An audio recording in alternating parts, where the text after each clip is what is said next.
Right, let's have a look at question 6. Question 6 says evaluate the following without using a calculator. Ln of 64 over ln of a quarter. So these are where your log laws come in. There were 3 different ways to do this question. I was going to show you one of the ways. That was initially in the memo and then added in other ways as I discovered them. But you can rewrite 64 as 2 to the power of 6.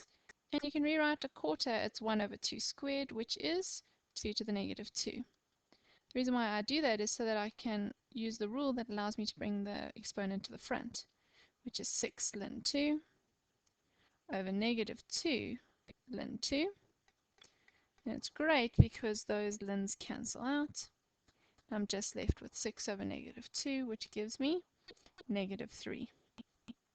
Mark allocations. Accuracy, accuracy. Then you get a CA, and a CA, and a CA. Alright, let's have a look at the next one.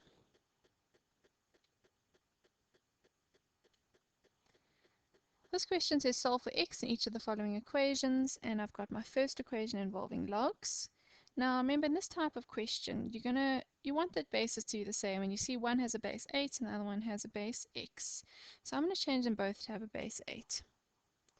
So I've got 3 log x base 8 minus 5 is equal to, now remember, log 8 base x is the same as 1 over log x base 8. Make sure you know your rules.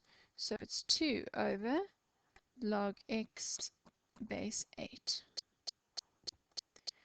Alright, now that we've got the same bases, I can multiply everything by log x base 8, or I can use the k method. I'm going to actually just multiply everything by log x base 8, but please feel free to use the k method if you find that easier. I know I did that way in class. Now let's times everything by log x base 8, so I'm going to get 3 times log x base 8 squared minus 5 times log x base 8, which is going to be equal to 2, but I'm already going to say minus 2 is equal to 0 because I want my trinomial. Factorize it straight or using the k method, you get 3 log x base 8 plus 1 times by log x base 8 minus 2 equals 0. Each of those brackets gets put equal to 0. Simplify a little bit further, I've got log x base 8 is equal to negative a third, or I've got log x base 8 is equal to 2. Use your log definition, which says x is equal to 8 to the power of negative a third, which is a half. Or if I do the same thing here, x is equal to 8 squared, which gives me 64. Just have a look at mark allocations. The first thing you get a mark for is method of changing base. And then you did it accurately, so you get a mark for accuracy. Then again, you're going to get a method mark. Or if you use the K method, you get a method mark there, and accuracy. Here's a CA, and a CA, a CA, and a CA. Right, let's have a look at the next one.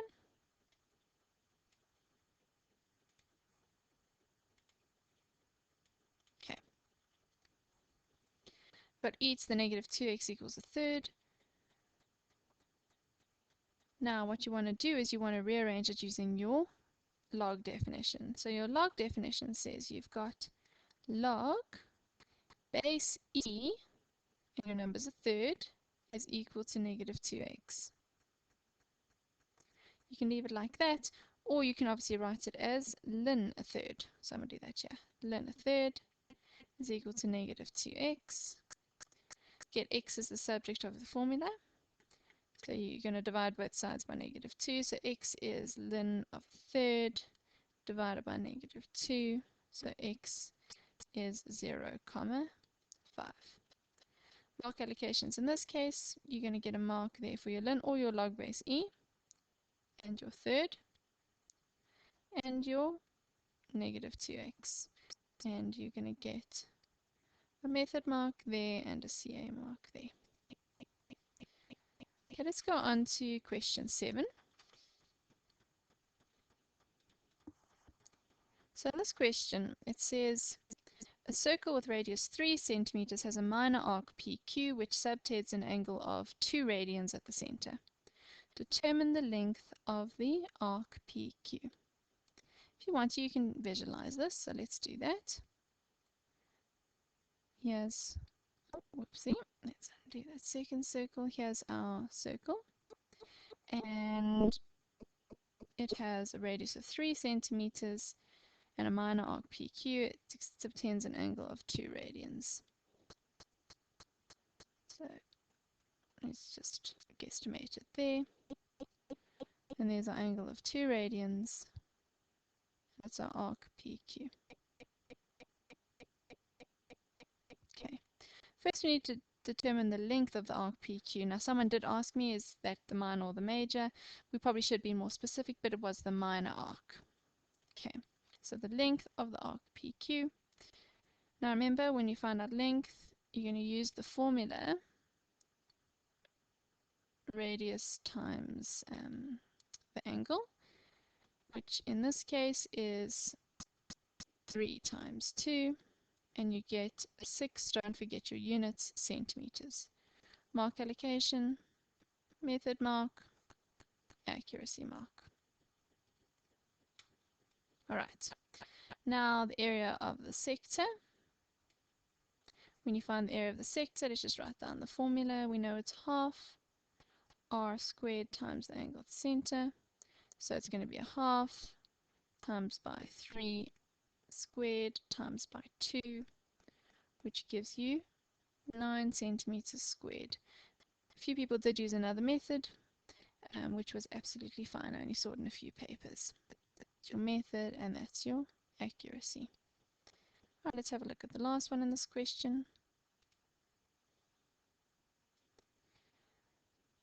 Alright, so here we've got the triangle AOB is an equilateral triangle. Great, so all sides are equal. I'm just going to put that in. That's equal to that, which is equal to that, equilateral. And the radius is 8 centimeters. So we've got an 8, we've got an 8, and actually there's 8 there as well. Cool. Calculate the area of the shaded region. Now we know that in an equilateral triangle, you're used to working with degrees, you know that all the angles are 60 degrees. So just make that mental shift so that you can get this angle here. Actually, let's make it purple. In radians. So we know that angle AOB, we know it's 60 degrees, so we want to convert it, so we times it by pi over 180, and we get pi over 3 radians.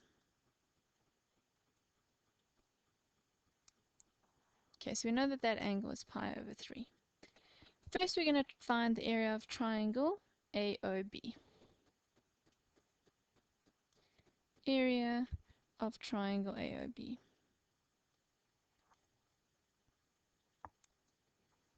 Okay, remember you're going to use the area rule, which I taught you, which is a half times side, sine of the included angle. Remember your calculator must be set in radians, and you get 16 root 3, which you could have also written as 27,71, etc. Just don't round off yet. Now we're going to find the area of the whole sector.